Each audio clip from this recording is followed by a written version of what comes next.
1. The only thing that is entitled to each person is the fact that they are able to come into this world and the fact that they are going to die at a random point in time.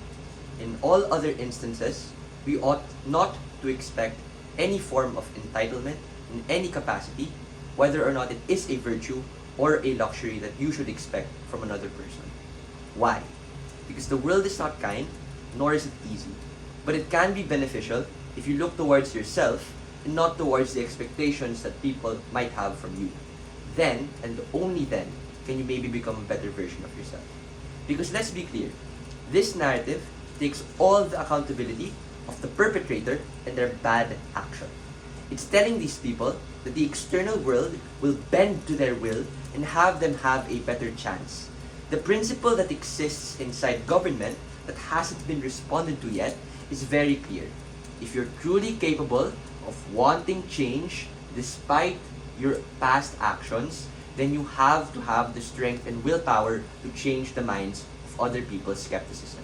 Absent any of that from happening, then you predispose yourself just not becoming a better version of yourself and actually improve. A few responses before I get into my extension. 1. I think the Prime Minister clearly pointed out, like my Prime Minister, clearly pointed out the wrong case, which Leader of the Opposition still decided to run in the round.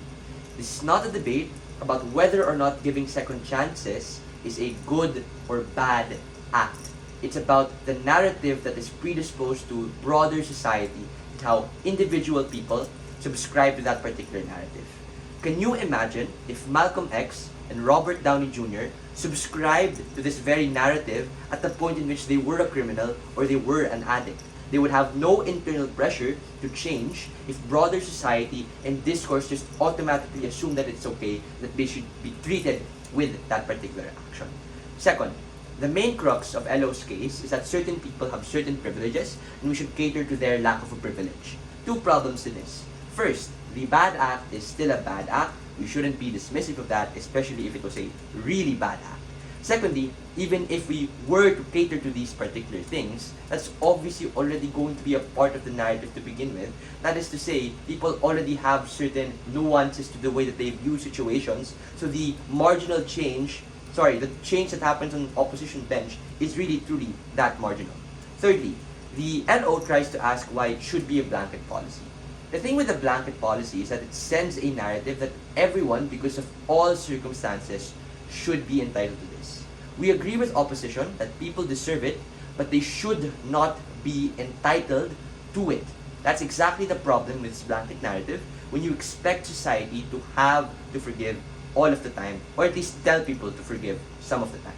We respect and understand the universal human rights, right? But this is not absolute, and this debate has negative effects that my partner talked about, which had really not much of a response on.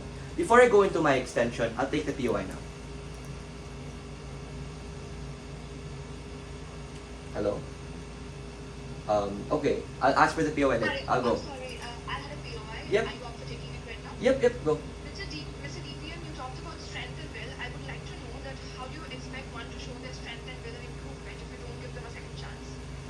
I like that. That plays into my extension very well. I'll answer that, promise. Extension. It's better for these individuals to believe that they have to subscribe to an uphill battle. Why is this true? I'm going to talk about the actor. There are two possibilities to how this actor might act. They might be either A, genuine people who want to atone and change the way that they have lived their life precisely because of how they realize it is bad for them, or B, assholes who don't want to change and will use whatever means they can to continue to do bad stuff. We win on both of these. Because if we're talking about the first actor, which is the POI is referring to, those who are good, or then this is an added incentive for them to want to try.